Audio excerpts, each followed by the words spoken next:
Hello there, how are you? Welcome back to How I Did It. Well, today we're going to talk about my three different heat sources that I utilize out here at the barn. Now, technically only two because the mini split heat, that would only be a last resort heat source. But as I've said, two is one and one is none, and you just never know when your whole world can be turned upside down. So having a variety of sources available to you, capitalize on them before you need them. That way, when you do need them, you have them readily available. So with that being said, it is time for me to get out here and cut up this tree that fell last year during Hurricane Ian.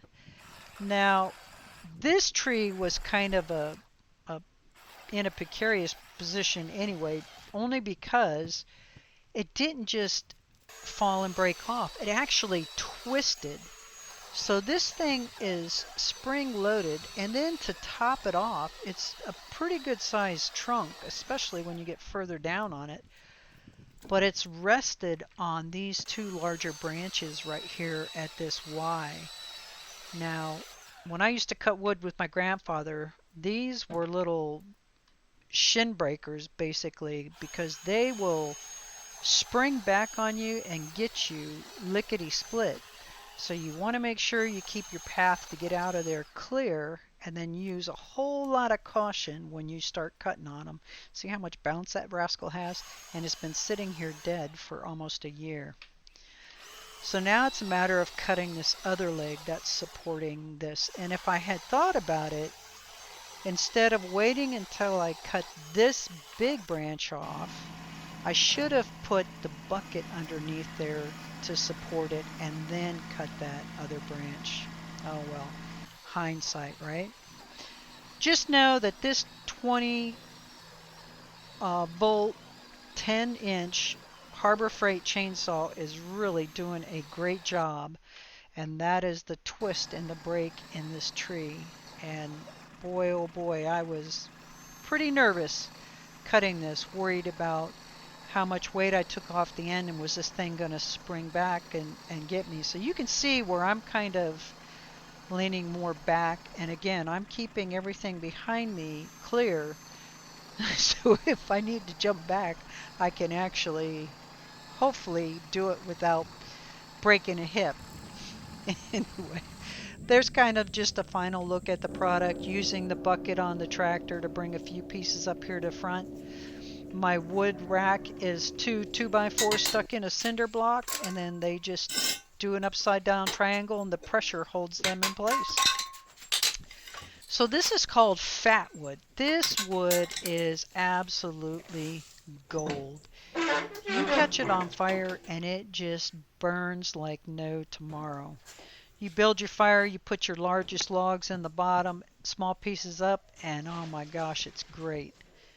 This is my secondary heat source. Now, this is a thermostatically controlled, vent-free propane heater. It's connected to a grill bottle with a 12-foot cord or hose from Tractor Supply with the pressure regulator right on it.